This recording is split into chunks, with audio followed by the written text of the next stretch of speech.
afternoon and welcome to DRBMiller Daily Podcast for 15th of March of 2021.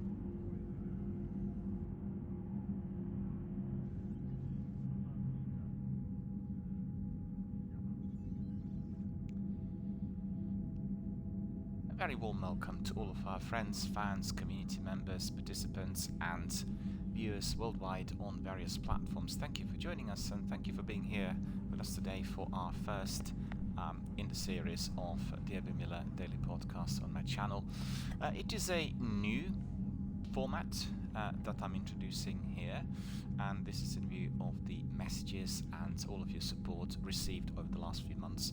I've been asking for feedback from our community members on the concept and the format through which I can be delivering the news and all that is happening out there in the industry as well as in our community. And there were several ideas floating about. First of all, we had everything incorporated into one lengthy stream, and that was good and I really enjoyed the concept, but I think the overall feeling from some of the participants was that if we were doing everything within one daily slot, it'd be very, very difficult to find out specific topics. Like, for instance, when we talk about the news, when we are dedicating our time to our community members, when we really approach the subjects and the issues that are of concern to us all as we carry on with our gameplay.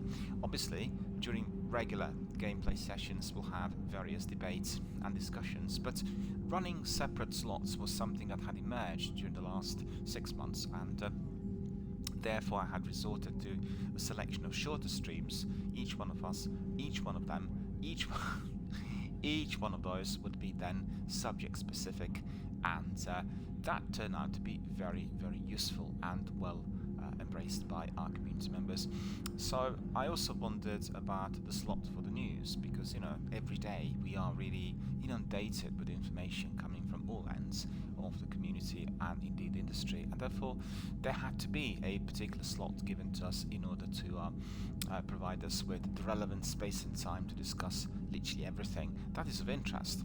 And frequently you find that the gamers are very preoccupied with basically their own activity, but also want to find out more about what is to follow, what installments of a particular franchise are expected, what people have been involved in the making of a very, very good open world game, what other interesting additions to our subscriptions on Xbox, PlayStation and PC services we are to be receiving. So incorporating those news into separate slots was definitely something I want to do for quite some time, and due to the way the streams on consoles work, because I don't stream through my PC, I have some difficulty in being able to slot the actual broadcast through a particular channel, because we really would need to be going through a channel which is just chatting or the one that is dedicated to the news, and presently I cannot access these on consoles. They all go through game channels, and therefore I decided to present you with a separate slot, and that will be streamed through some of the biggest, some of the most loved games over the last 2 decades, and certainly some of my favorites. And it's no surprise that today we are starting out with this image of Mass Effect, because Mass Effect indeed is one of my favorite games of all times, and that really does comprise all 3 games in the trilogy, and I just love it. I feel that certainly the Mass Effect 2 has not been as yet superseded by another game of the same quantity of options and resolutions and high quality content. That is obviously my own personal opinion, but I still consider it to be one of the very best of all times amongst all the games I've played. Don't forget, there are many, many thousands of games out there, and there will be certainly some games I've not looked at all yet, but that will be the target of our streams here as well as we carry on, because we want to be embracing the titles that are less well known, those that require further attention, the titles that are perhaps very popular or not as popular among some of our community members, and we also want to rely on recommendations from people who belong to our online community, as well as some of the in-the-know sectors. And I usually watch Xbox podcast every single week. They provide me with a lot of information, a wealth of information in fact, on all that's happening in the industry. I also watch the other affiliated channels on YouTube, which are aligned to PlayStation and Xbox. Most importantly, I watch the podcast done by Games Radar, Eurogamer, and Push Square. So these are the ones that I always want to look at, in addition to the daily reads of their news on Twitter, many of which are easily accessible free of charge, so keep really fully knowledgeable and abreast on all that's happening at the industry at any moment in time. So my podcast is going to be comprising several areas of interest. First of all, we'll be looking at the news that are coming from the industry. So that's all about the new games, the new developments, the latest things on subscriptions, what we are to be expecting from consoles, or indeed from the PC publishers, what is coming our way in the next few months, all the games that are hotly anticipated with the DLCs, etc., etc. Also, I want to dedicate some time to people who work in the games industry, because I feel very strongly similar to what we have with entertainment industries overall. You will always have one person fronting the project. So you'll have a musician, somebody like Lady Gaga or Katy Perry or Taylor Swift, and there are thousands of people who are behind that musician, people who make sure that every performance is phenomenal. From people who are makeup artists, people who work on the lights, and stage managers, security, etc., etc. So we want to be dedicating more time to people who work in the video gaming industry, because I always feel surprised when I watch an interview with somebody who worked for EA or Bethesda for 20 years, and I've never heard of them. And that just seems like wrong. We'll hear of people like Casey Hudson, the main person in BioWare. He departed recently, to be fair, but he was there for many, many years. And I just lost the name for a second. I really do apologise. And Todd Howard, of course. I couldn't remember his name. Oh, and he said Troy Howard, but it's Todd Howard, a person who's been at the head of Bethesda for many, many years, and Phil Spencer of Xbox. We have quite a string of personalities who will be fronting the business, fronting a particular developer, but having everybody else who is equally important, the game designers and people who work in production, people who would produce music, etc., etc., animators, they're not really as well known. So I would want to be introducing slots through which we'll be looking at all the ins and outs of game making. So how, for instance, Halo came to life. Why is Bungie so well known today through Destiny? Why are some of the people who are working for Bungie and Halo no longer with the company, etc., etc.? These are the interesting bits of trivia, and I also want to draw attention to certain facts and figures, so that our community members who are dedicated gamers will become more knowledgeable. I always, since my childhood, had this interest on how things were made, and I remember having a magazine which in fact was not for children, and in it there were lots of things written on the early beginnings of cinema, how, for instance, cinema came to fore, where the idea of motion pictures would have come from. And that was really very, very interesting, and ever since I really stayed with it, and always paid attention to all the information indicating how particular projects had evolved over many years. So that's the focus. So the podcast will be delivered every single day. On average, it will last between 45 and 60 minutes. So my day will start, or my broadcasts every day will start with a daily podcast. Sometimes I may have a free day, and therefore the podcast will not be there. But generally, I'll adhere to everyday news and analysis for everyone to enjoy.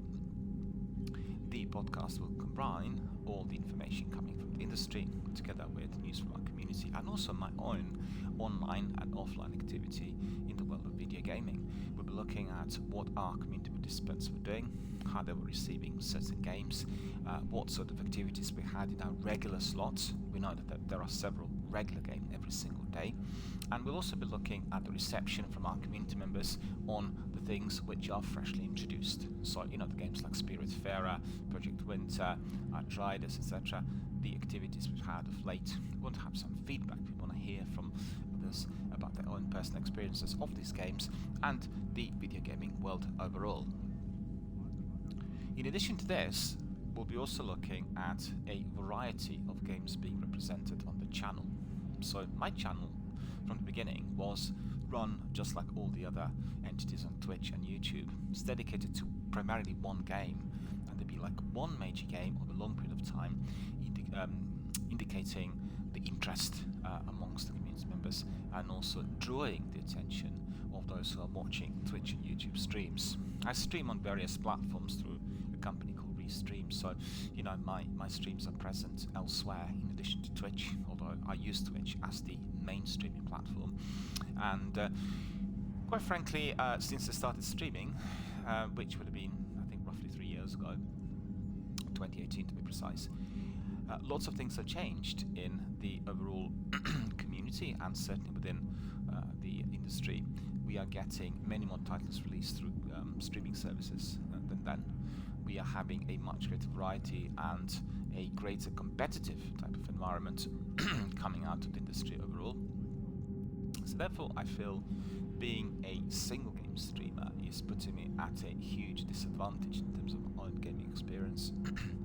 And therefore, we will continue with some of the majors, some of the heavyweights here from time to time, just to be, to making sure that a game like Destiny or Apex or Warzone will have presence on the channel.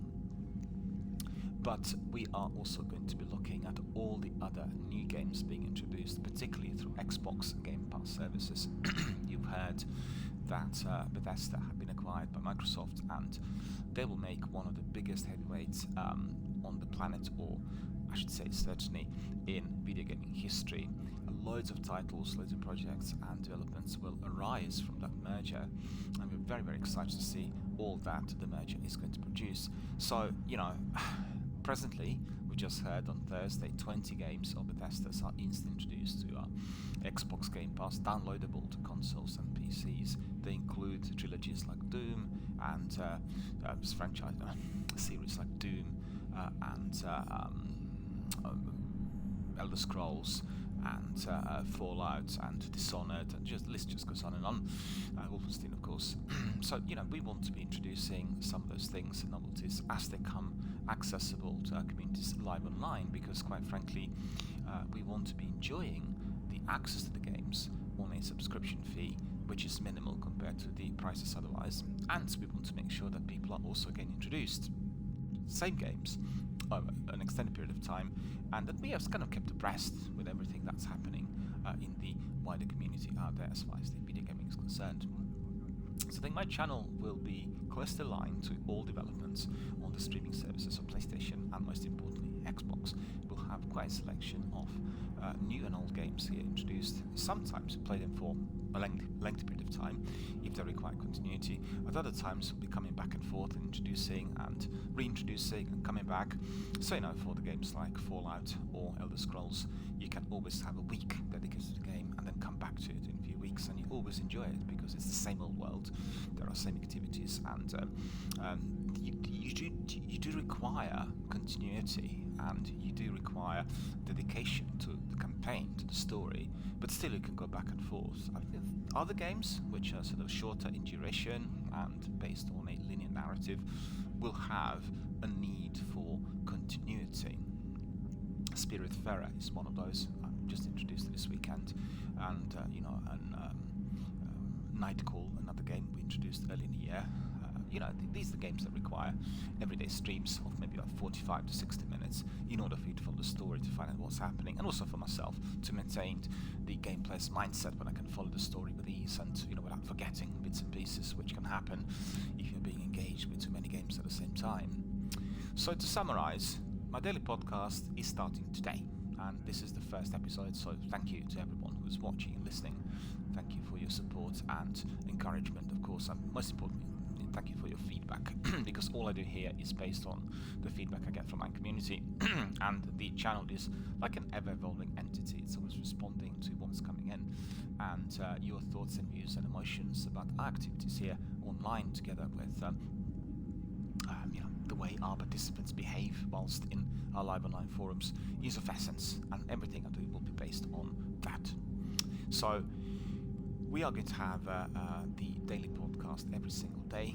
My broadcast will begin with this new venture, and I'll give you then rundown on the news, both from the industry and our community, as well as some other topics which I believe will be of interest to everyone.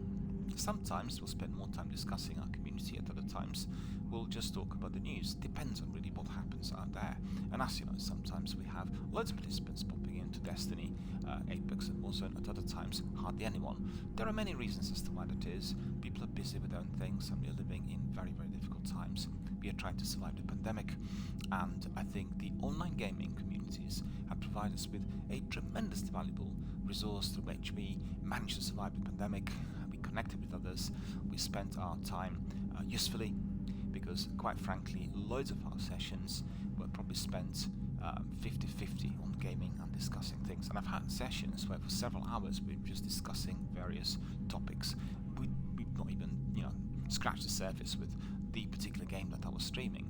But the idea was to get our community fully on board and indeed talk, engage, connect, interact, to make our time worthwhile, to make our experiences positive, bright and forward-thinking, and also to make sure that we survive the pandemic with a very bright, positive and forward-thinking outlook on reality and all that surrounds us.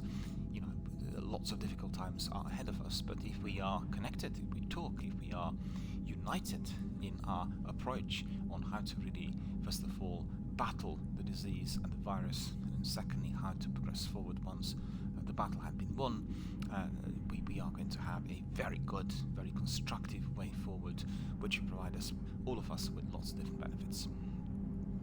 So that's basically all in a nutshell. I think, to summarize, we'll talk about news, we'll talk about our community, we'll be looking at all that is to follow on our channel, and we'll be introducing lots of different games. So we'll have sometimes maybe separate slots dedicated entirely to our community. This will be daily podcast, community forum, and we can be, for instance, reviewing certain games that were released in the course of a particular week. I've had regular reviews for the biggies already for a couple of years, and in fact, two of my most visited streams, the busiest ones, were the reviews of Anthem and The Division. We had a very, very vibrant forum in which many people participated. Very many who were not really members of our community, but they just stepped in order to discuss all the issues that they felt as they were doing alphas and betas of these games, and they want to share the views with our community online. So, first of all, let's have a look at the news. There are plenty of news to look at. It's been a busy, busy, busy weekend, and loads of things would have come to us on wires. So let's have a look first of all at some of the most important ones. I just want to really draw attention to my Twitter. If you are a fan of news, if you want to find out what's happening in the world and in our community, you've got to be following my Twitter.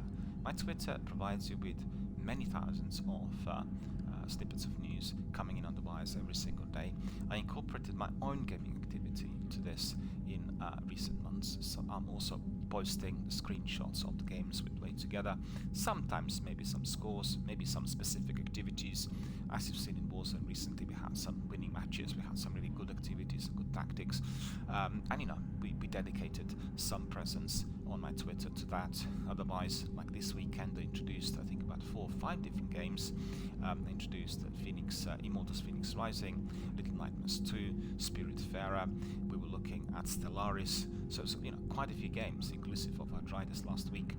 So all of these titles have been freely available for everyone who is subscribed to the Game Pass on Xbox, and Outriders, for instance, a free demo accessible on all platforms. Stellaris accessible free of charge this weekend for everyone on Xbox. So the list just goes on, and it was really great to be able to look at all these games, talk about them live online, provide you with some feedback on my own personal experience, and then share some of the screenshots on my Twitter. So if you are looking at some of these tweets, then please provide us with some comments. Just say, I really like this game, or really hate it. It doesn't really matter, as long as your response is constructive, civilized, and positive. We will always look at either way, whatever response is. Some people absolutely adore Apex, others are not very much in favor of it. Same applies to Destiny and the Division and all the other games. In fact, it's interesting that some of the games like the Division 1 didn't really warm up some of the dedicated PvP and FPS fans, but then the sequel drew them all in. People just really like the change and all that was applied. So it's always interesting to see what people are indeed thinking when it comes to our activities. And if you were to be looking at the Twitter as it stands at the moment, you'll see there are some postings on my streams. I'll always announce the actual hour where a particular slot is going to be done on my channel, and then you'll see there are also screenshots from the games that I played recently, introduced Little Nightmares 2 on the weekend. Then we have a screenshot from Immortals Phoenix Rising. In fact, 2 screenshots in there. One is a beautiful panoramic view of a landscape, to which you can see the lead character wearing a helmet, a mask, and then there's a massive big monument in the background. I'll go back to these games in a moment, but just want to give you an overview of what we have on Twitter. Then we have another, a very, very good, actually, I really like this screenshot, one of the best I've had in a while, and it is from The Witcher 2, a game that I purchased a little while back, and I'm revisiting it. I played the game when it came out more than 10 years ago now, and loving it really, and a wonderful game, and a very, very good screenshot. So have a look at it, because I'm there trying to really defeat a monster, and a monster that is very, very powerful. And I said, revisiting The Witcher 2 at the moment, it's so great to be back. It really is, because The Witcher is a wonderful, very immersive open world game, and it does have some tricky fighting abilities. You need to use special skills that belong to this character, and if you're not mastering them well in time, you'll have serious difficulty in defeating certain enemies. And I certainly figured this out as I was to combat the wraiths in the dungeons, and I couldn't work out as to why they were so powerful, because I've not really progressed forward in the game too much, and I realized that I was not using some of the special skills, which are fundamental. If you're using those special skills, then you're able to defeat these monsters. Everything becomes a lot easier. There's one thing in The Witcher I find a bit tricky. Side quests are not marked on a map. You need to be looking for these places all by yourself, and some are really quite hard to find.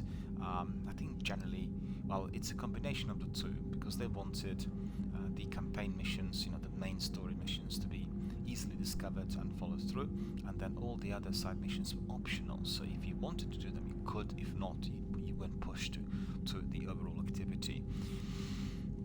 Anyway, I'm one of those guys that does all the side quests. I'm a completionist on that front, and it's very important in open world games, doing all the side quests, specifically in games like Mass Effect, Fallout, Anthem, The Witcher. The list just goes on and on. Very important you do all the side quests, because they unlock extra content. I talked here live on air several times about Anthem, and that I spent 146 hours on the campaign alone. And I know that the problem was with the map. The map was not loading properly, and you were not getting markers indicating what characters had to speak to. So loads of reviewers and people in the street didn't talk to anyone in Fort Tarsis. They didn't really discover where the guys were, just assuming that there was no one else to talk to, which was not the case. There were lots of characters who really want to talk to you, and as they were not unlocking any content, they were just racing through the campaign missions, and that was really not particularly good, and indeed caused all sorts of concerns. I was shocked to hear that they finished the whole game in about 14 to 16 hours, when in fact the duration of the overall content was tenfold. I keep reading all these bad things about Anthem. I just think it's nonsense. It's a wonderful game. I love it. But the game still does have some technical issues.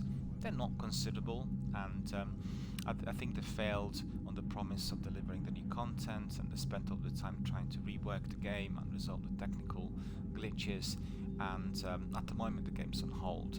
But the industry and the writers just buried the game completely, whilst they completely misunderstood what the company said. They said, presently, due to the pandemic, they don't have many enough spaces for everyone to be fully engaged with all 3 games the major projects at the moment. So they migrated Anthem team to Dragon Age and Mass Effect, the next big two heavyweights. They're working on the next two installments, and Anthem at the moment is just frozen in time. But if you think that Anthem is going to be binned, ditched after all of that investment, the phenomenal quantity of work that was put into this game in a period of about 5 years, you're just inherently completely misled. They will come back to it. They will re-release the game perhaps in a separate format, but the game is going to be very much alive and kicking in due course. And I certainly do understand BioWare and the position that they've taken, because ultimately the difficulty is, if you're suffering from the restrictions, as we all are at the moment, then you can't be just pursuing the same area of operation, because you're not working from studios, you're working from home, and all other things which are otherwise easily accessible are seriously hampered and delayed. Therefore, you need to prioritize. So that's just my own take on Anthem, in fact. But coming back to my earlier point, if you are playing open world games, and specifically if you're now going to Bethesda titles on Xbox Game Pass, you have got to be able to do all the side quests. You've got to be very thorough, because these side quests will unlock extra content, and the game becomes much more immersive, a lot more enjoyable. And as we've seen in Fallout 76, the game that appeared to be failing initially on its release took off in a major fashion, and certainly during the recent months we've had so many people coming in and loving it. And what better way to try the game but just simply subscribing to Ultimate and then having it on Game Pass for free? I mean, honestly, it's a no-brainer. If you want to be a serious gamer, you want to do lots of games, you've got to be doing the Ultimate. The number of titles in there at the moment is overwhelming, and even if you're not doing some of the titles, it doesn't matter. Just think about it. It's a bit like being subscribed to a magazine. You get them on a regular basis, and you will read some of those cover to cover, and at other times you'll just read some of the sections, because there will be content that you're not interested in. It's that sort of approach. You're subscribed in order to have regular knowledge, regular access, and whether you play all the games or just a few, it doesn't matter. But I can assure you, the heavyweights like the Master Chief Collection, Mass Effect Trilogy, Fallout, Dragon Age, Battlefield, and all these other, you are going to be enjoying the game. So you'll decide probably on half dozen of heavyweights, and you just keep grinding them until Kingdom comes. It's just the way it is, and you will not regret it. I can tell you, anyone who's skeptical about streaming services needs to jump in and try everything. Both services offered by PlayStation and Xbox are tremendous, and they're very different, because PlayStation gives you many more titles, and it's quite a variety, and you can access titles from the era of PS2 and 3, as well as lots of Japanese games and RPGs that previously were not accessible up here in Europe. So that's terrific. I mean, what more can you ask for? It's true that PS Now services do not always perform too well on the streaming side of things, but it doesn't really matter. You will still try other games that work perfectly, and you'll get good knowledge on what the particular game was like, and if it becomes available for purchasing, you'll purchase it. And the same thing applies to Xbox. I mean, Xbox is superior on the tech side of things, for certain, and also they have many more heavyweights and AAA blockbusters. And the biggest advantage of being on Xbox Game Pass is that every single game is downloadable. And for a streamer, that's just the way it needs to be. You need to download your game in order to be able to stream, and then you can also watch it and enjoy it, fully fledged. So I know that with PlayStation, their streaming service is somewhat different, and on Xbox, what you do is, it doesn't matter what platform you use for streaming, but what you see on your screen is going to be exactly as it should be, right? So it's 1080 or 4K resolution, irrespective of what resolution you left for your stream, which is going to be streamed separately. That's not the case on PlayStation. On PlayStation, you're getting on your screen the resolution that you indeed had settled for. So, there are different sorts of technical issues in there. So I much prefer the side of things which are present on Xbox, and the overall picture quality and the immersive elements of the game when I'm streaming are heightened even more than to what I experienced on PlayStation. But it's just a fine line. It's a tiny little difference, and where I see it is, I use PlayStation, Xbox intermittently every single day. I start out on Xbox, move to PlayStation, go back to Xbox Game Pass later in the day.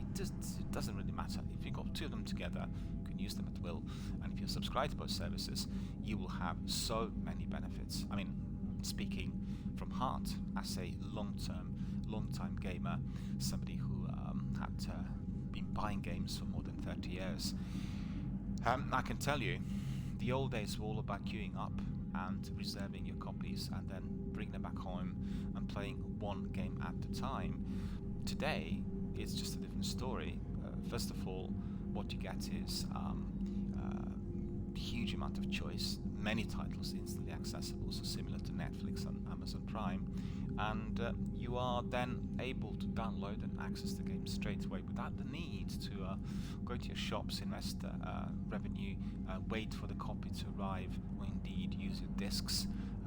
It's just all digital. You click, you download, you access, you enjoy the game, you engage with other participants immediately, so there's no waiting. And I remember the user groups on PCs when we wanted to do Diablo, for instance, many years back. You have to reserve your space, people come in and ask, and today it's just matchmaking. You can have your friends brought in from any other community. So really the things have moved forward very, very significantly, and the way I see it, similar to what we have with 4K and digital technology in cinemas. Quite frankly, there's no way back, and as long as we can produce such technology, have enough natural resources to suffice it, we are going to be pursuing that direction. And I think the knowledge on the history of video games will exponentially rise as we have this access. We'll have many more games easily accessible, which was not the case before. And to have like rare games, the ones that nobody could get, I think this will just disappear. It will no longer be an issue.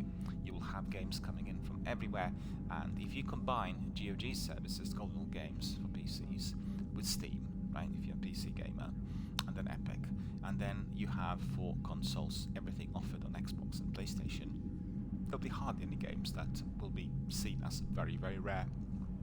They will be rare if you want to purchase a physical copy, because there's only that many copies that were made at the time, but the actual accessibility is definitely going to be present here for you, irrespective of the fact whether you are in possession of a physical copy or not.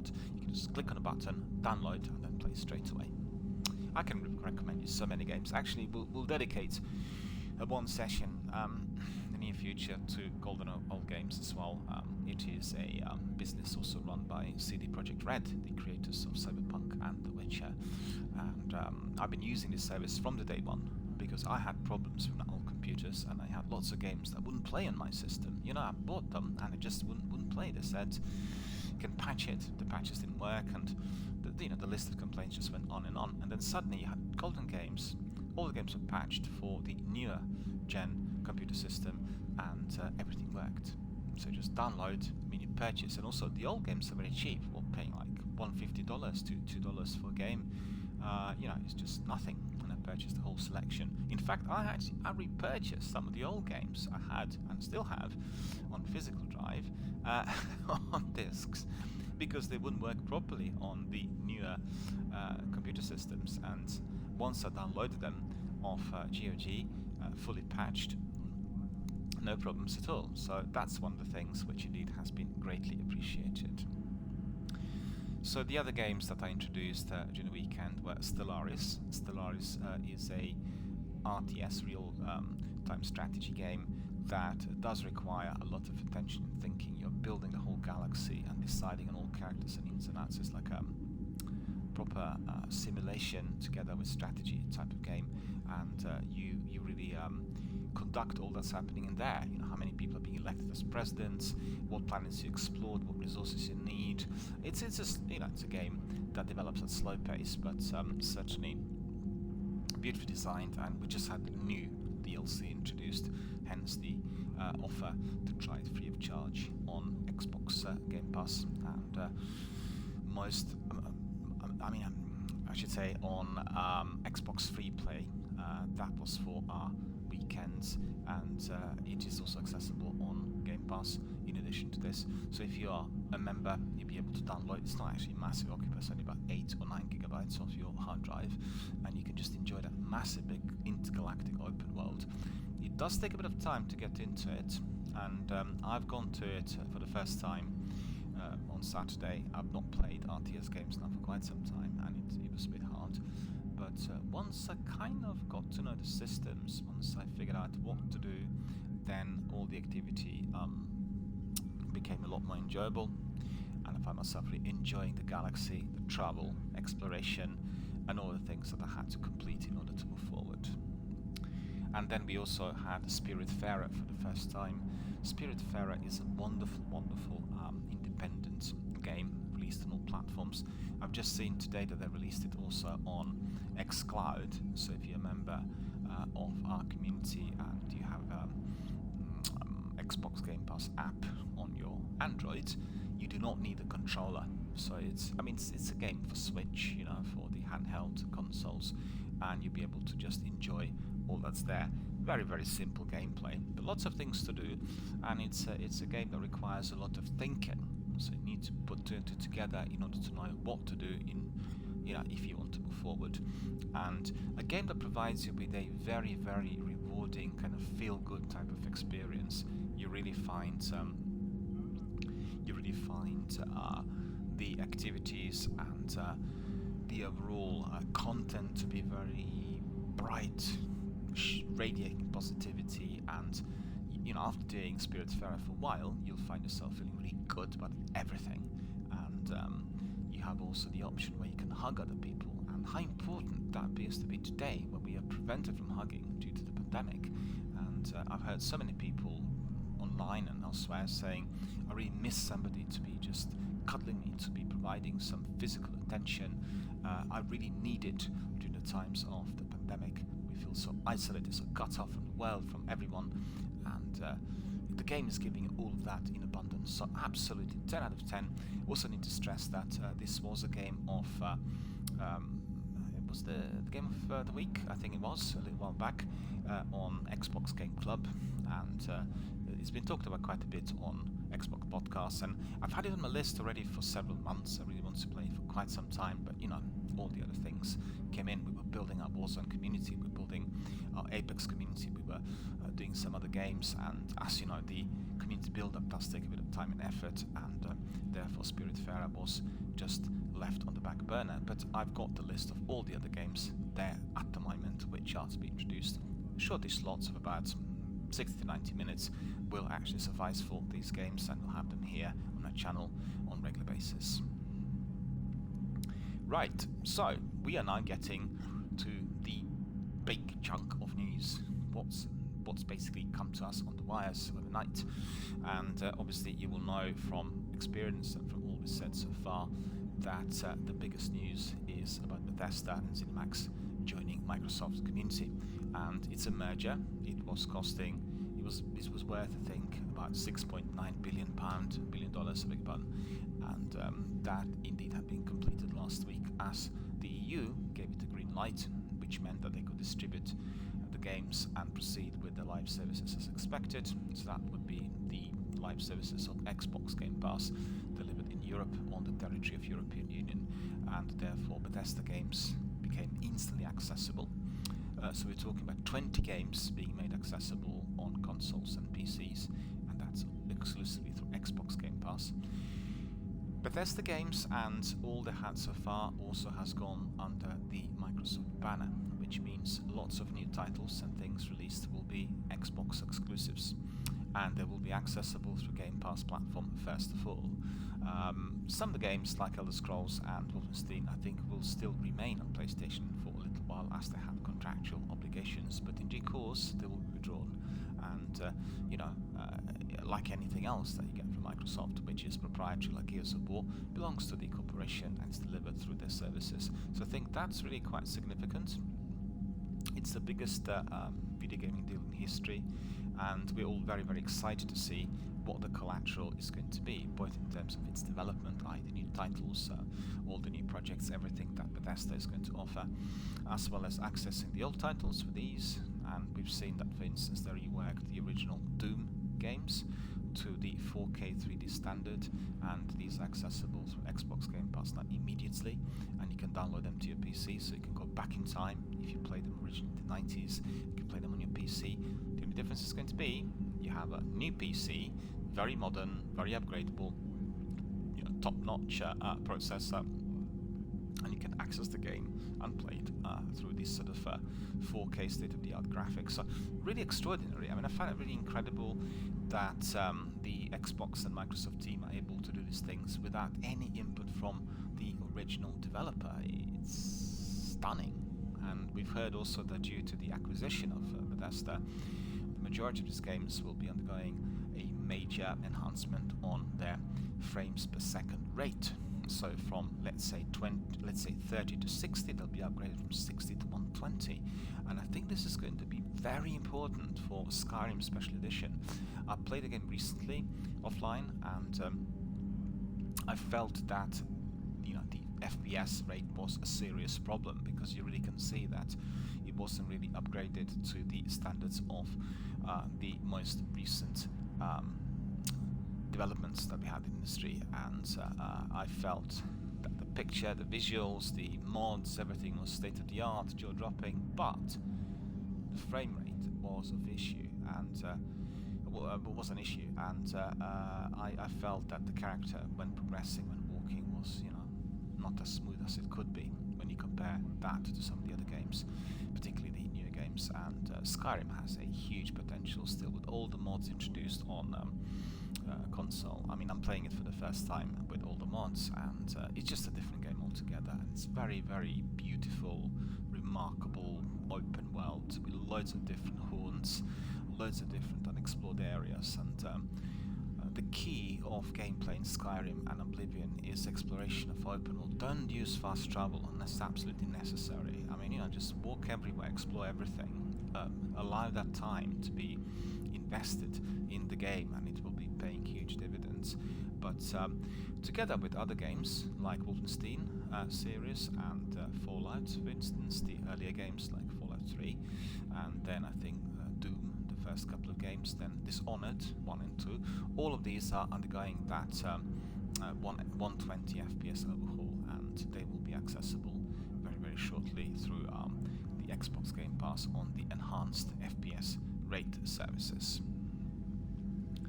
Also, I'd like to invite you to watch the live discussion that took place on Thursday between all the participants from Bethesda and Microsoft, and you had all of their company leaders and people representing certain departments discussing the deal and debating in depth all about the past, the present and the future, all that is to follow.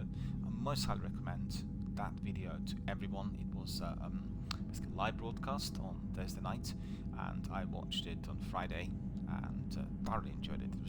It was so full of information, and there is one thing that really sticks out when you watch that, and it's very, very important, it's very, very critical to recognize that compared to some other areas of entertainment industry, most notably music and film, video gaming is still at its kind of early stage, and we have the vast majority of the participants there who raised the positions to the executive level, who were originally just gamers, people who kind of passionately love games, and they really dedicated their time and effort to everything that was graphic novels and video games related. So they spent 10, 15, 20 years playing games, and those who worked in the industry.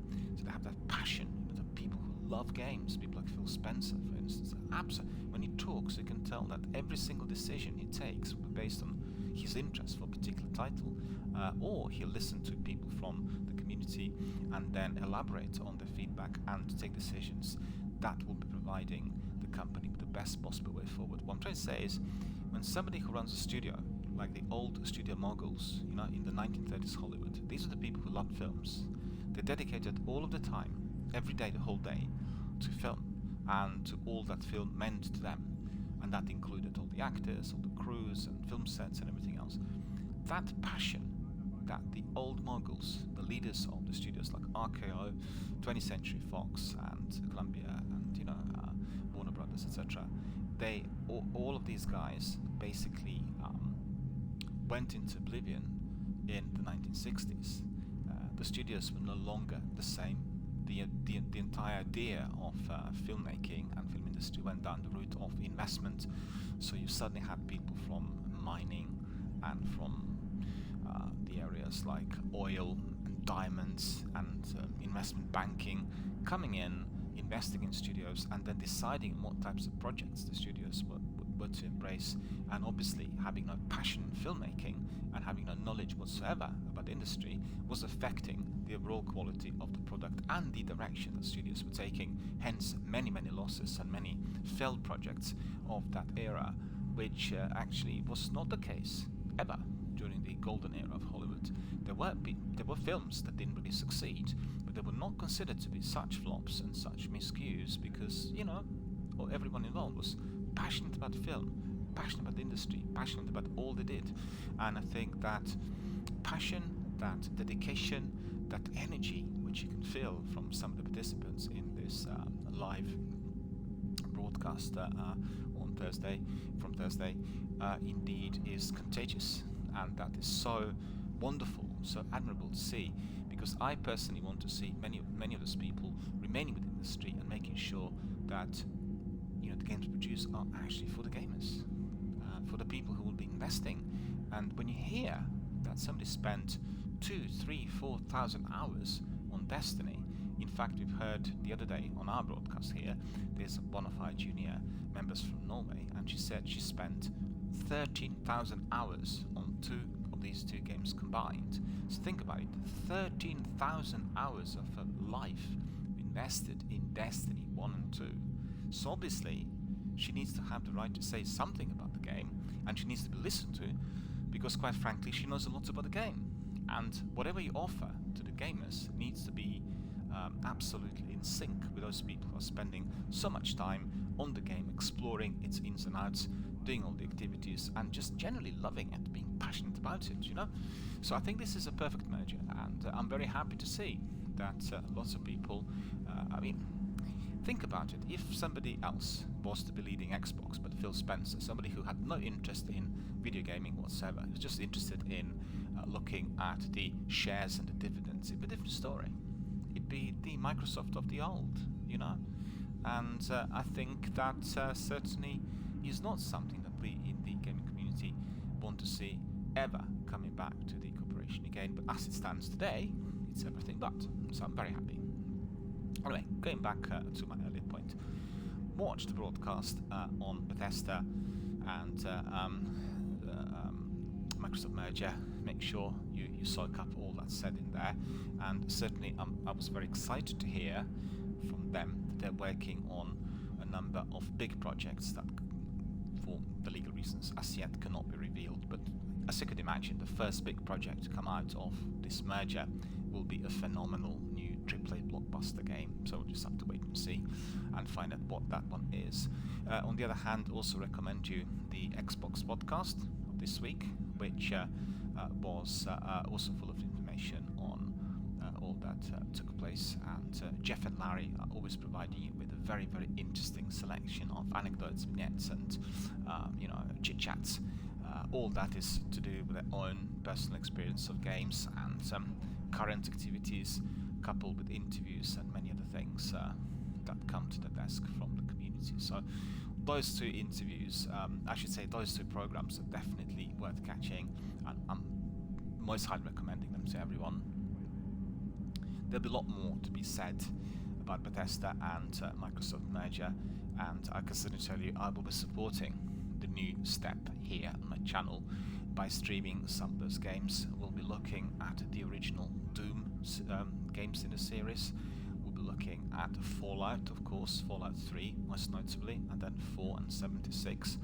I'm aware of the fact I already streamed 76 here on my channel somewhat as we're introducing it when it was part of freebies on Xbox, and then also we'll be looking at Elder Scrolls series, because I think Elder Scrolls I've not really streamed here too much, and I've not built my Elder Scrolls online community at all, but I think this is a mistake, because together with Destiny, Elder Scrolls does have the greatest, the most long-term serving community amongst all, and certainly is a game that I personally want to see here on the channel. We want to have that community fully on board, because that, compared to maybe Warzone and Call of Duty, where you get some competitive players coming in and sometimes perhaps raising some eyebrows, with Elder Scrolls it's everything the other way.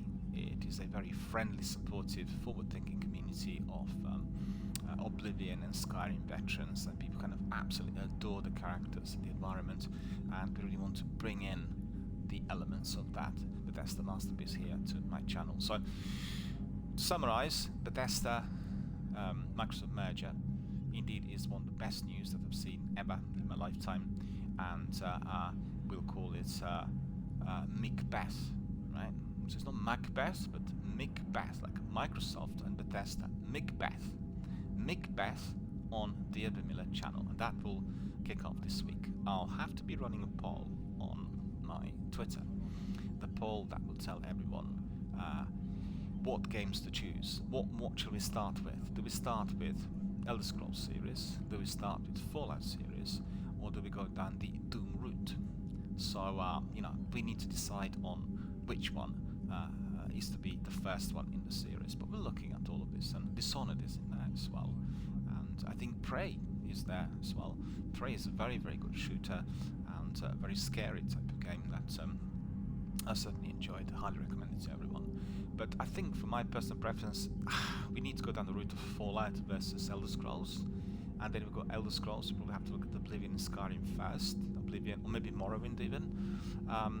We'll take a pick, We'll run a poll, ask our community to decide, and then depending on what people say, we'll pursue a particular direction. Ultimately, there is no need to be just presenting one game. We can be looking at all of them, at least initially, just to have a look, and then we'll settle for one which will have a permanent presence. I think Fallout and Elder Scrolls, for me, are the games that will need to have a permanent presence here on the channel from time to time. And Fallout 76 in particular has lots of add-ons and events and interesting activities. Similar to Apex, we can always go in and out after we complete the campaign and look at all the interesting bits of content that actually will have come our way. You know that Chaos Theory is already present in Apex. It kicked off on Tuesday, and I played quite a bit of Apex during the last few days, and already have gone to about 3,500 gamer points, experience points, or Chaos Theory points, I'm not sure what they're called, and I collected quite a lot of rewards. Similar to the anniversary event, we have 24 Prime rewards, and they're very, very difficult to get because you need to be opening up to 500 loot boxes, if I'm not mistaken, per item in order to unlock, and you have the option of, obviously, buying some of the purchase packs and not purchase packs, the rewards packs, and you can obviously invest £16 it will cost you in order to buy 2 packs, and they'll cover all the rewards, 24 heirlooms as they're called.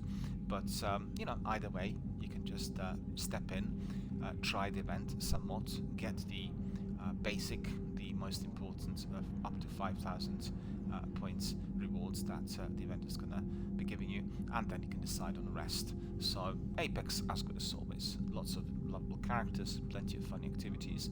There's one thing that did not endorse at the moment, and that is its matchmaking. They've really worked on matchmaking. They changed it significantly, and I, as a veteran, I'm level 101 at the moment.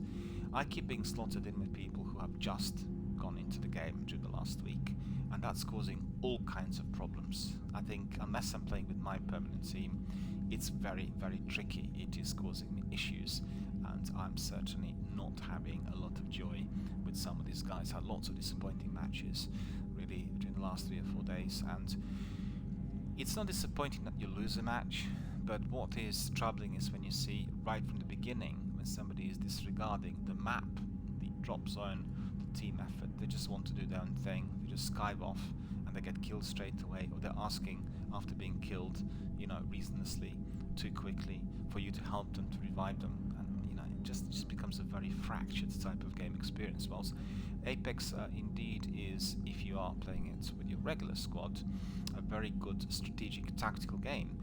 They massively improved it compared to the way the game was at the beginning, and you have, first of all, a squad of 3 specialist players. each character will have its own special abilities, and you can strategize, you can create your own tactics, and make your own approach to how you want to be winning a game. And there are some, I would say, probably the best fits with those legends, i.e. the characters you are going to be playing, and you can't have two of the same on board.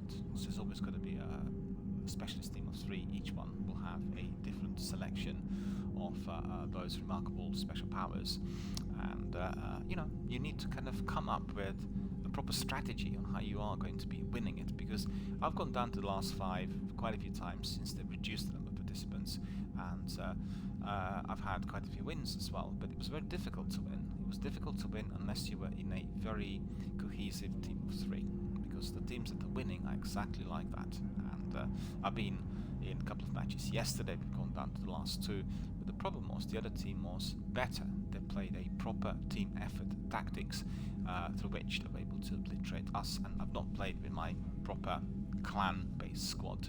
I was playing everything with randoms, and so you could imagine sometimes that is, even at the best of times, if everybody is a maximum team player, also an issue, because you're just playing with them for the first time. You know, when you play with the same team hundreds of times, then you will obviously know that there are certain ways to which you can get to the final flag, the final result, which is obviously yourself defeating the last team and therefore winning the match. So Chaos Theory up and running still for another week, and make sure you join us and collect some of these rewards. I have a very, very good, beautiful reward. It was the last reward that I managed to get for my Spitfire through the anniversary event, and it was the last one, and it looks very similar like the weapons in Destiny. It's just a weird type of spidery skin which is applied to Spitfire, one of my favorite weapons in Apex, and I've been using it all the time ever since. I don't want to really swap it, I just think it looks awesome. Anyone who saw it was, oh wow, it looks really awesome, and I want to keep it that way.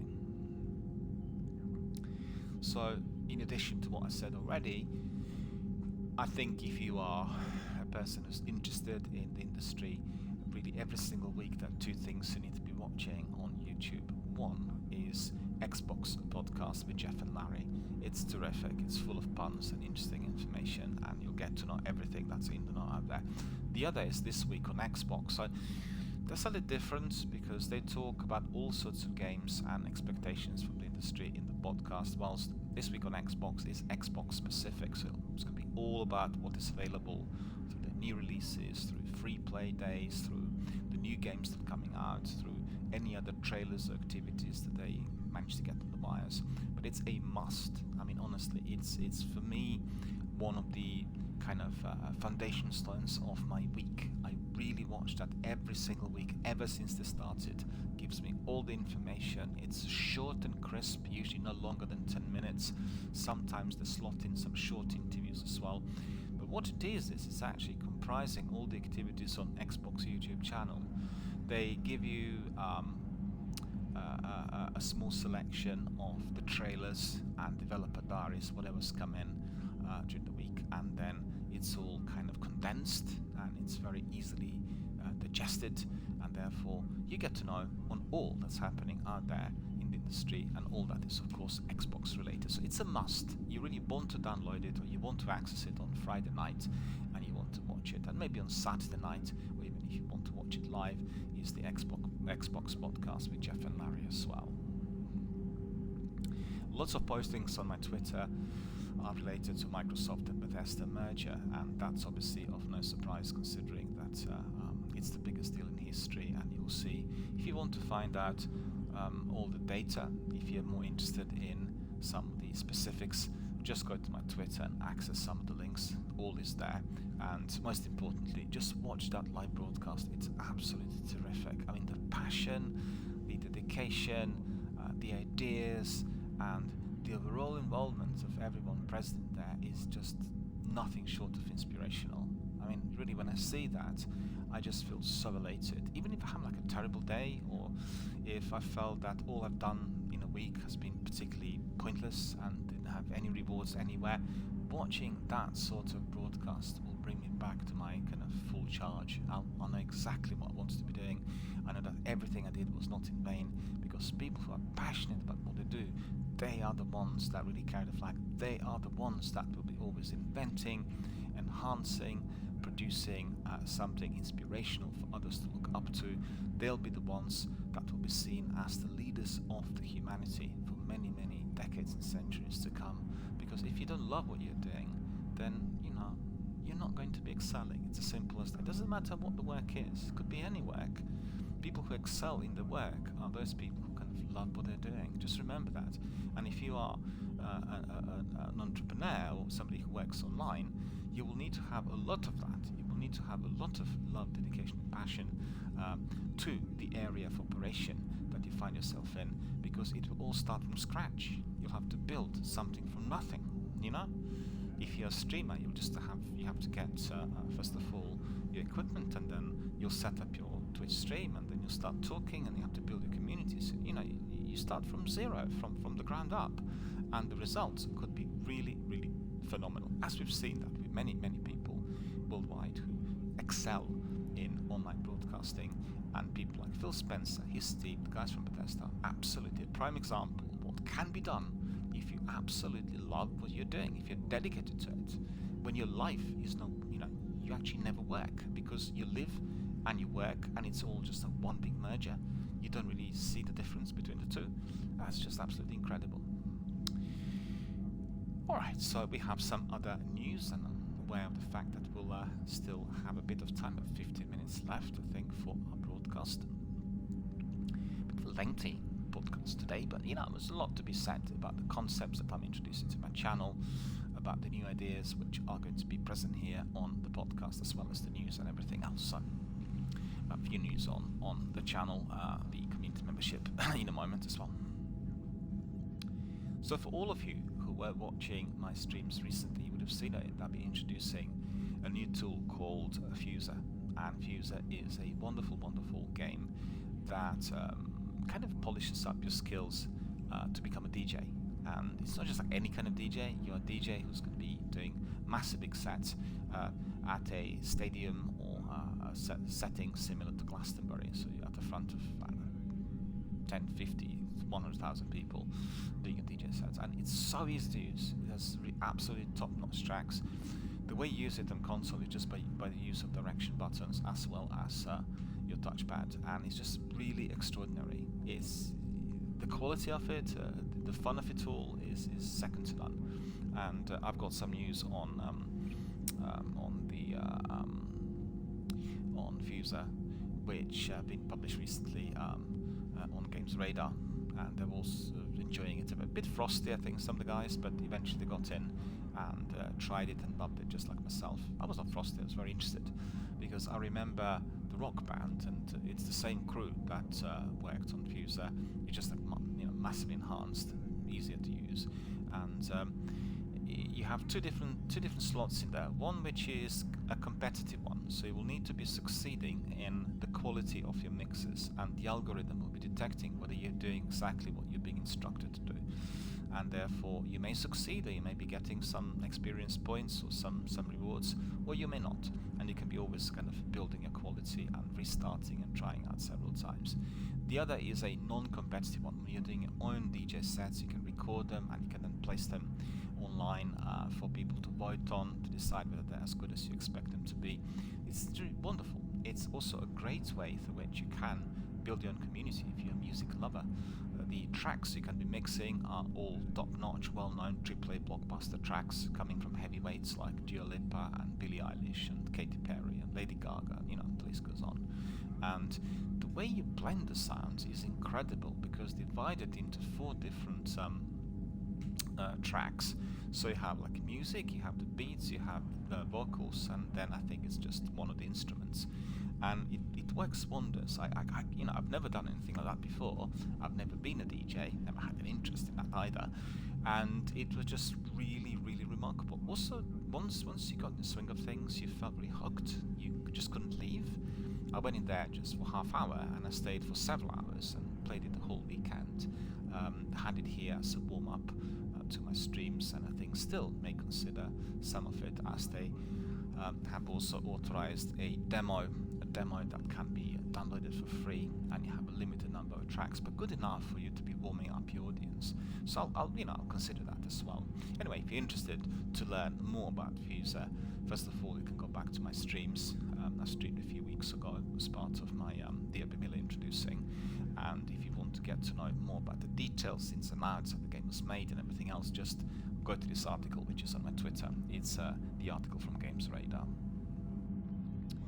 Aaron Greenberg, who is one of the marketing guys from Microsoft, and he was the panel member during that broadcast the other day, is praising absolutely Dishonored, because he, together with some other guys, played Dishonored for the first time, and Dishonored had been presented on Xbox Game Pass after the merger in an enhanced version. So it's both the Dishonored 1 and 2 with all the DLCs, additional content, and as you know, Dishonored is a wonderful game, so highly recommended. And as I said, yet again, it doesn't matter what they talk about, doesn't matter what games I'm trying to describe, I'm always going back to this Bethesda stroke Microsoft merger, which is the biggest news in the industry of all times, and it just all happened last week. So we've heard that Fallout 76 announced locked and loaded update release date. So let us have a look at what the date is. And for all of you who are presently playing Fallout 76, you would have seen that the game is full of additional content, and Steel Dawn was one of the latest. So far, very, very well received. And let me see what they said. They said the Fallout 76, the latest entry in the acclaimed Fallout franchise, was not without its flaws when it released in 2018. Unlike its predecessors, the online action RPG did not receive multiple rewards, and instead it was viewed by many to be an unacceptable shift from what had made the series successful, and a blatant crash grab with unpleasantly priced microtransactions. I don't really agree with this. And they said recently Bethesda director and executive producer Todd Howard acknowledged that Fallout 76 was a letdown for many players. On the other hand, that's not quite true. The guy who's written this had not watched the broadcast the other day, because they talked about Robert Altman, the CEO of Bethesda, who was very, very understanding, and he realized that they basically just miscued with the release, and he had plenty of suggestions after discussing it with Phil Spencer and a few other Microsoft guys on how the game can be and should be improved, and he was allowing the game to be basically reworked. He was allowing a lot more time to take place, to be given to the game for the adjustments to be made, and the game is a huge success as it is today. So I think very, very important to see that the release of the game had issues which were obviously concerning the community, but they all listened to the community. They spent a considerable amount of time trying to rework the game and produce the new content, and first of all eradicate all the technical failings and glitches, and it all worked. So I don't agree with the writer in here. I think, let me see who wrote this. Pam Ferdinand. Okay, I don't agree with this at all. I think Fallout 76 is a shining example of how, when things go wrong, if you have a right approach, you will be brought it back to the full form. And that's the way any major release, if having difficulties, needs to be approached. So let me see. The game released without NPCs, leaving the wasteland particularly barren of life. Like many games that experienced a lackluster launch and reception, Fallout 76 today feels very different from the game many fans wrote off 2 years ago, and Bethesda intends to continue tweaking the game and improving the user experience. Well, we are really talking about Locked and Loaded, which is the next thing, right? Locked and Loaded, the next major update to the game, is slated for release on April 27, so still about 6 weeks to go. But it's been available for playtesting on the Fallout 76 public test server since March 12th, which is accessible to PC players. So if you are one of those, you can just come in, access the servers, find out whatever is happening. And the updates will introduce camp slots and special loadouts, and these were discussed in detail in a recent video with 3 members of the Fallout 76 development team. First, the camp slots feature allows players to build additional camps in Fallout 76, increasing the total budget so that all the players can expand to new locations and open up more fast travel points. Camps in Fallout 76 are one of the most popular aspects of the game, giving players the opportunity to express their creativity, and gamers will now be able to build multiple camps with a variety of themes. And you can only have one camp active at the time. Also coming in the locked and loaded update are special loadouts, a feature intended to encourage everyone to experiment with different playstyles. Special loadouts allow for a full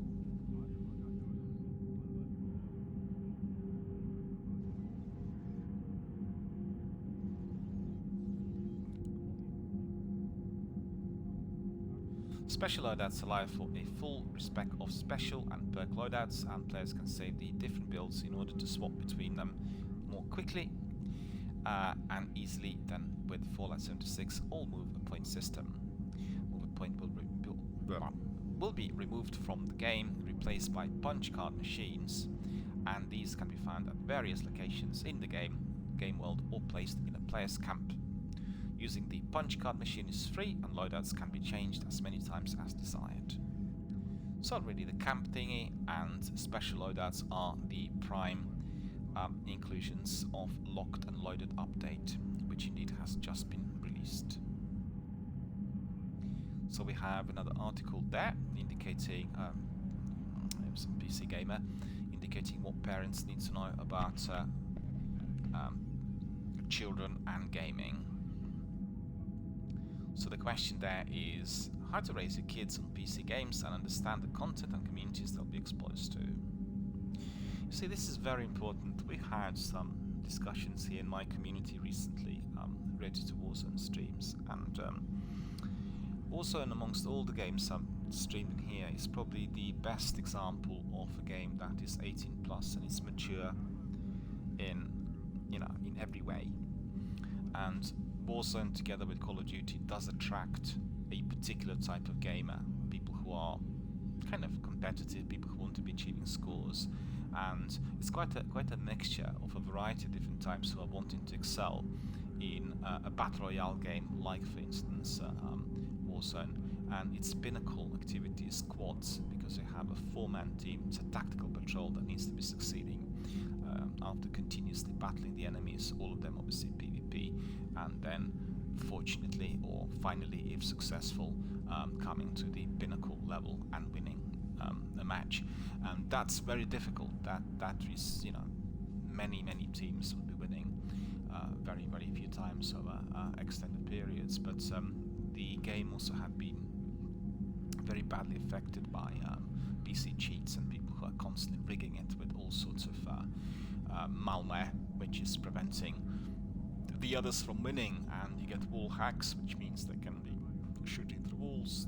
They get software that provides aim botting, and the list just goes on and on. And but the main point we're discussing here in our online forum was really its adult content and what is considered to be family friendly within, let's say, a format of a Twitch streamer channel.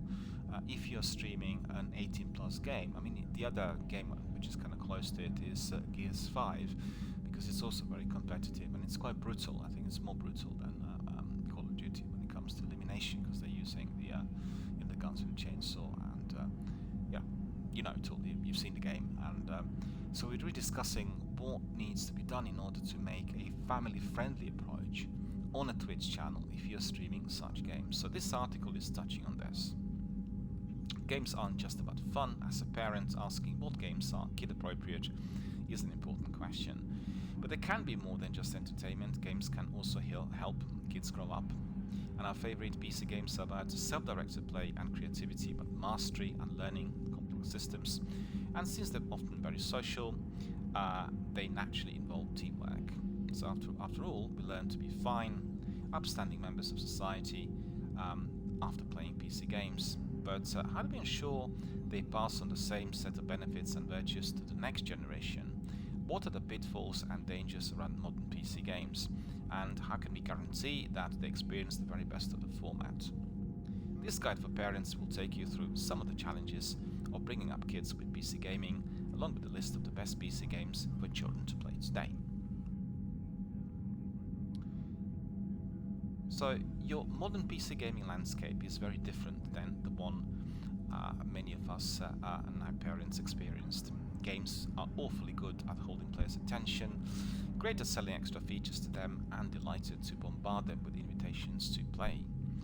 Many can also expose them to the worst behavior and beliefs of other players online. So that's very important. You see, there's a big difference between doing an offline game, which is not accessing live servers, and then tailoring the mature content, and somebody, a child, someone younger than 18, for example, coming into a live forum like the one we have with Warzone or Apex in particular, and then being exposed to the content. And I think a lot of people who come in, people who are doing online games, live online games, they are not really aware of the difference between doing it with 2 or 3 other guys individually, privately, and being in a live forum which is streamed through hundreds of millions of people worldwide to Twitch and YouTube. The mindset of somebody who's looking at a Twitch stream is how many people are watching you right now. Right? They don't realize that the actual stats in there do not indicate whether that channel is being restreamed through other platforms, and most importantly whether that channel is archiving the activity so anyone else can watch it on YouTube at any moment in time for many days, months and years to come. So that is the key, because I've come across, and I think particularly in some of the competitive games, the people who are completely oblivious to that degree of responsibility. So I tell them this is a family-friendly channel and we have moderators, and it's sort of it has its own rules which are aligned to Twitch, and they're strictly enforced. So please make sure that the content, everything you say online, is in tune with the guidelines. The guidelines. And they'll say, oh yes, fine. But then to start playing a game, they just forget about it. They're being led by their emotion. They keep saying things which are completely unfriendly and, certainly of concern if you are running a family-friendly channel, and they start swearing, they start being bossy towards others, they start being aggressive, all of which is completely unacceptable. And that is an issue.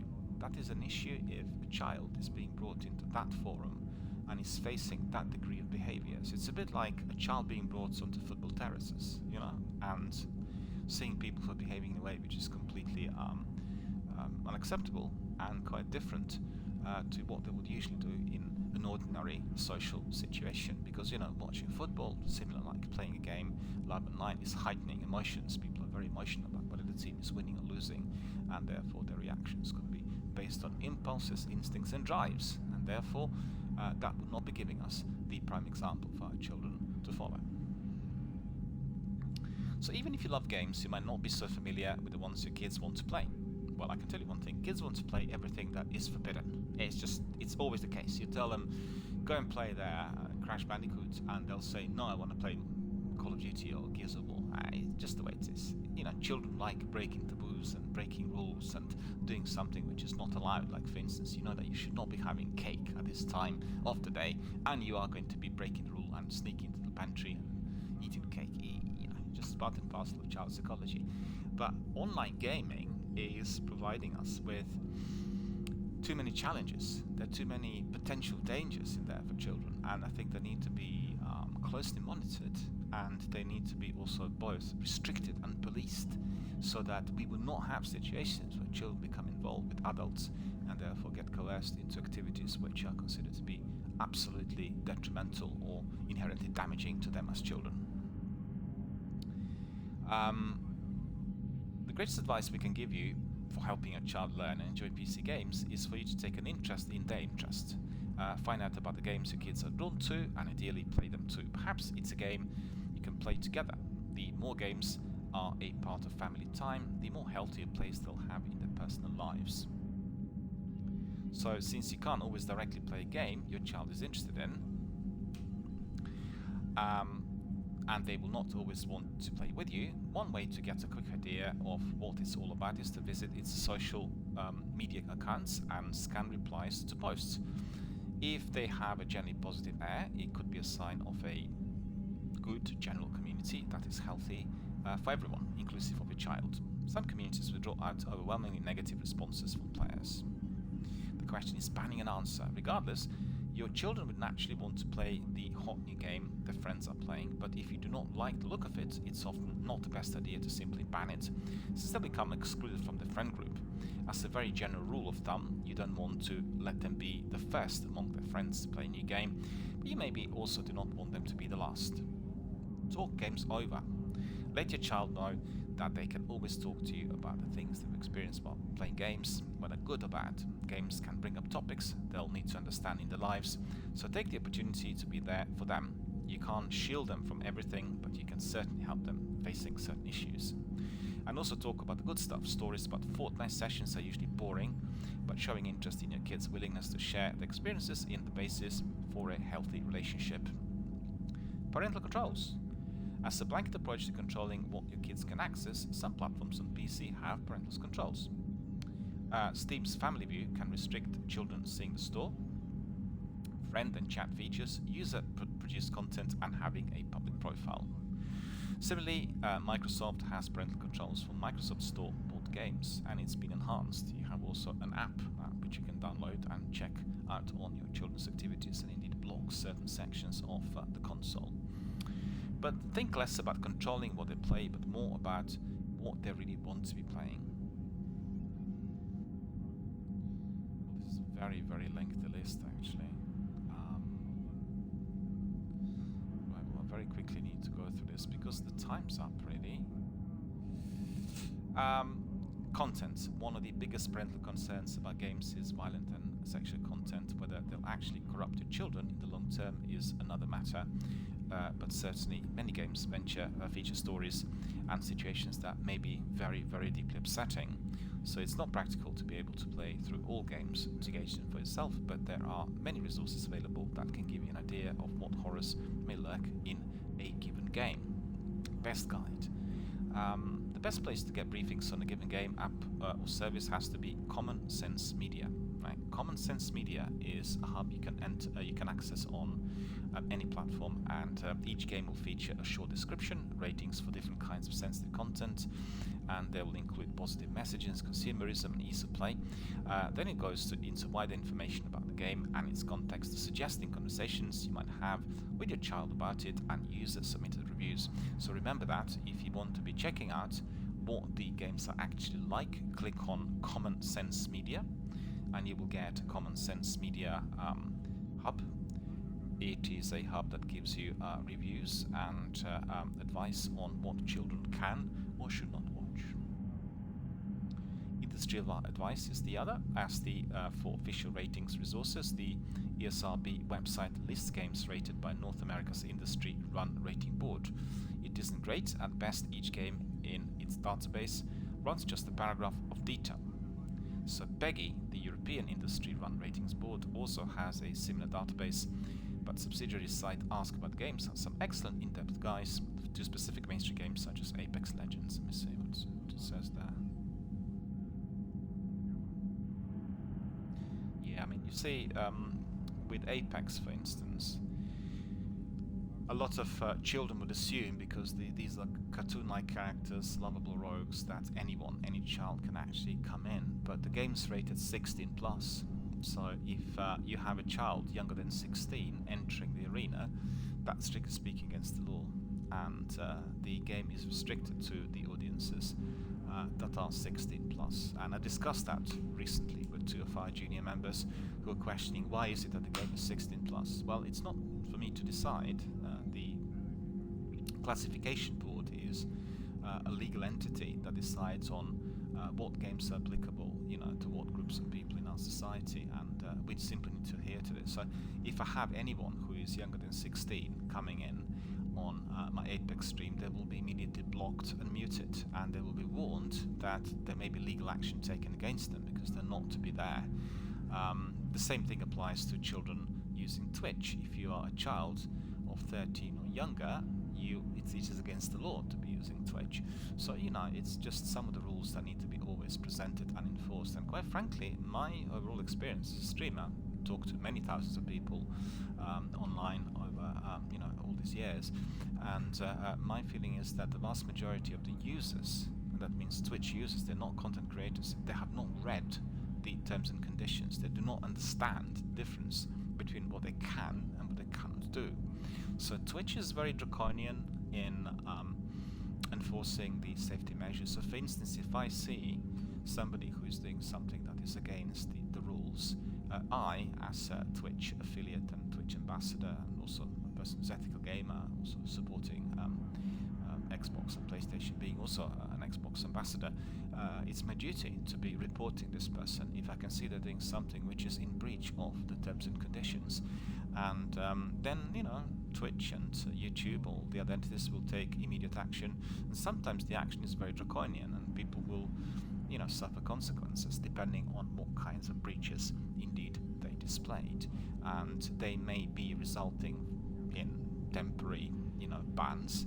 And then also they can go down the route of lifelong ban, or indeed sometimes they could be reported to the authorities if they were committing certain offences, many of which are listed on the Twitch terms and conditions for anyone to read if they are subscribing to the use of the streaming services. I can assure you the vast majority of non-content creators have not read the rules, and they're oblivious to this, but the rules are there to be respected. So similar to what is said and the question about the classification board, we do not have any control over this. If we are a service user, we are subscribing to the rules of that particular service, and therefore we need to abide by the rules at all times, full stop. And anyone who is in breach of the rules will suffer some degree of enforcement. It's just just the way it is. If, for instance, you're using your mobile phone and you have been subscribing to the terms and conditions of your mobile operator, and then you start using internet, for instance, on your phone in order to suffice other online ventures, i.e. connected to some server using unbelievably large bandwidth or huge number of downloads, which will be against the rules, or to be in breach of what you agreed on, then the operator has the right to suspend you and prevent you from the service use, full stop, and without any warning. If they've got data that you're doing this, that's good enough for them to take action. And obviously they could take legal action if they consider that something that's been done through the use of the service is illegal. Anyway, very important for everyone to understand the difference. So if you want to be finding out what the games are like, then you need to be going to these websites. Like I said, Common Sense Media will give you a good guideline, and you can just double check on all the details. And if you're more interested about the classification, the industry advice, you will go to Ask About Games.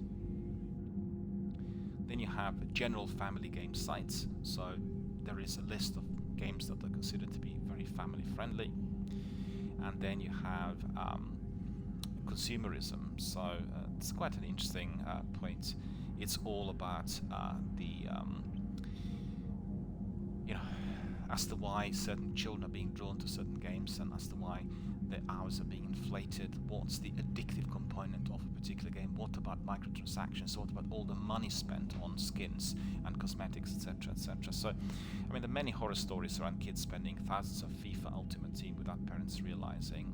It's a very good idea to be aware of how a given game takes payment, as well as what it's selling and how aggressively it's selling it. And I have to say that that is probably one of the greatest weaknesses of the overall online policing, because the games will have the means to which they want to generate revenue, and that sometimes is very much open to abuse. In fact, I did have a couple of guys from the US, the members of our Destiny community, come in and confess and indicate that the children basically use their Xbox accounts or their credit cards, and they spend thousands of dollars on absolutely meaningless, mindless things and purchases. Ultimately, the responsibility is with a parent.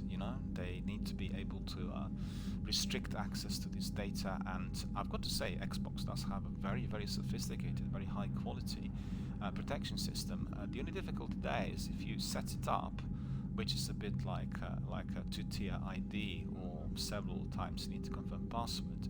I think for a lot of adults who push for time, every single time he wants to buy a game or look at something which requires the ID verification, you'll have to spend a few minutes just trying to unlock it.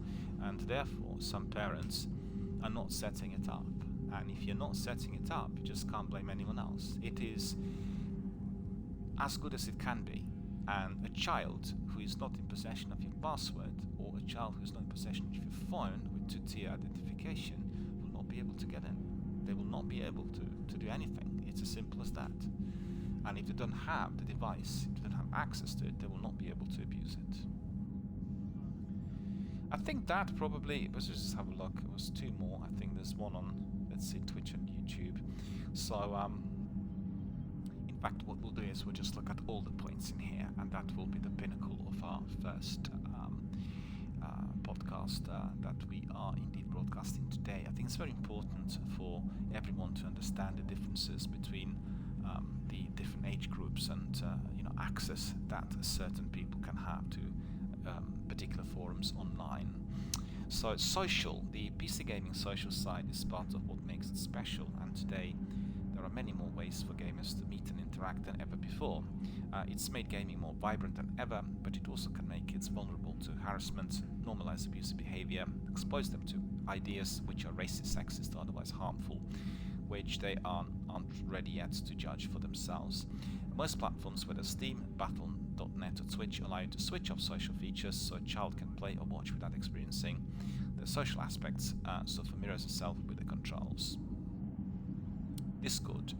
Amazing for building communities around games. Discord is like old school IRC with the barriers to entry broken down, plus high quality voice chat.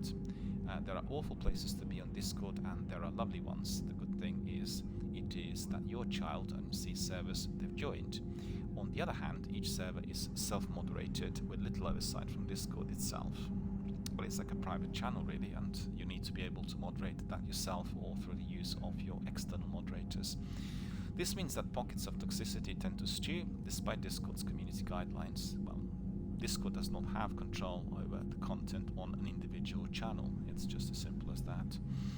There are some parental features. Channels that are marked NSFW will be locked for younger users, but if you allow your child to use Discord, official terms and conditions require 13 years or over, which is similar to Twitch and YouTube.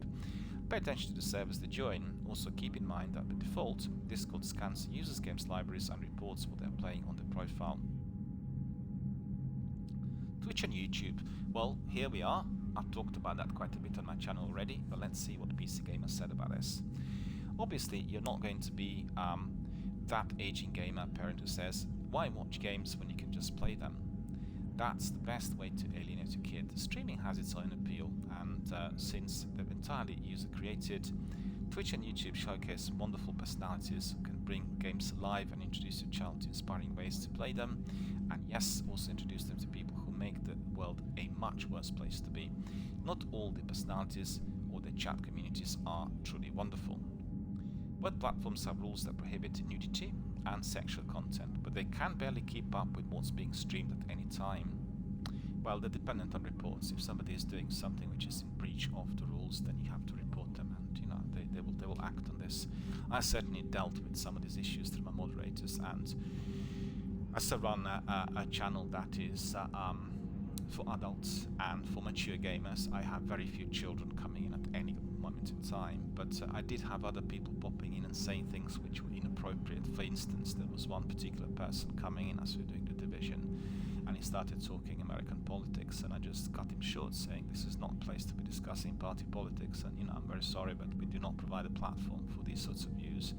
And that is about it. He departed immediately. He realized he was in a wrong sort of forum, and he apologized because obviously he would be participating in other user groups on Twitch where they openly discuss politics, which is completely against the rules of Twitch. So one way or the other, the platforms that he belongs to or the channels that he was participating in are in the breach of the rules. But he came to my channel, which is obviously complying with the rules, and I told him immediately that this is not a time and place to discuss this, and that's about it. It's the same thing, like for instance having a teenager coming in and starting to talk about very distressing emotional experiences. It's that sort of thing which is prohibited from any form of live on air content and broadcast on Twitch, and I think everyone who comes in needs to be fully aware of this, because there are other forums catering for this, but certainly being on Twitch and doing it live on air is not on.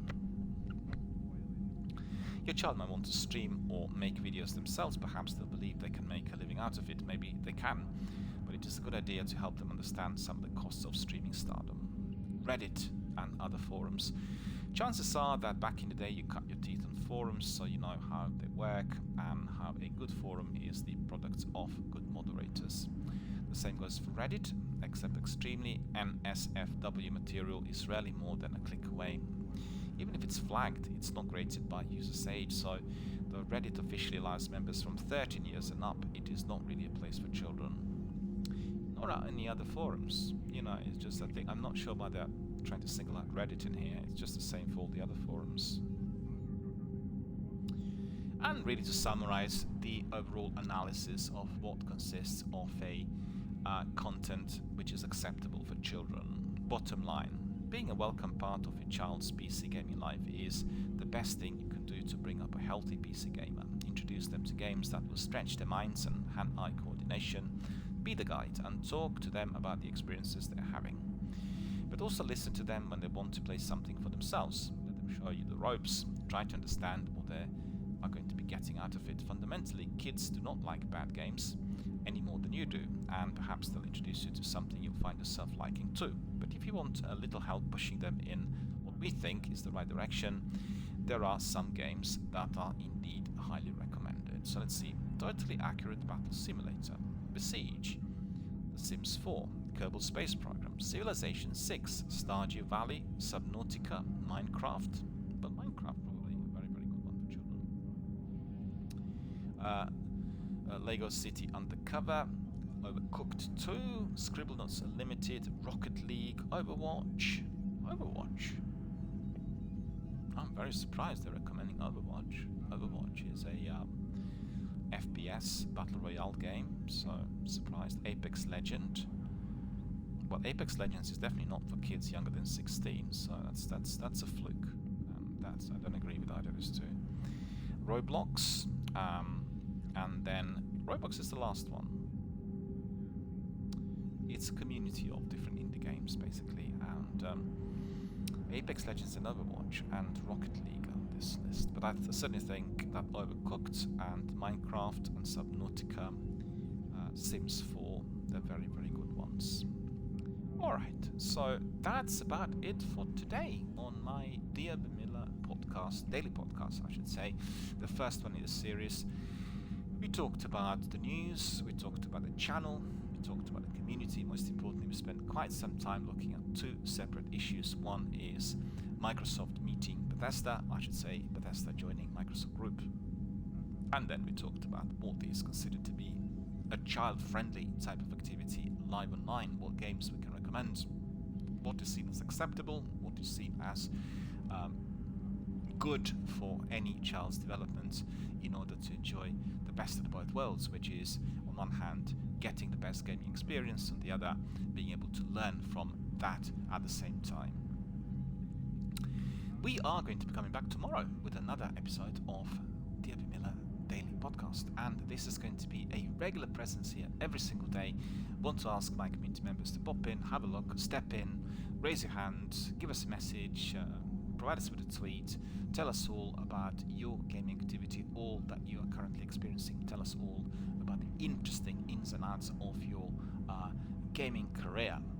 And the podcast is here in order to provide us with space and time to discuss all these issues, to give you the very best of news from the industry, from our community, and from the overall kind of gaming out there as it stands today. So, thank you for watching, and thank you for supporting my channel and all of my ventures here online. Thank you also for being valued members of our community. We'll continue with our stream very, very shortly. The next in line is our lovely Spirit Pharah, DRBMiller introducing, and then after that we'll resort to one of the other games, but I'm not as yet sure which one today, whether it will be Apex or The Division or any other. You'll find out as we carry on. So thank you for watching. I'll see you back in 5 minutes when we continue with DRBMiller introducing Spirit Pharah. See you all very shortly.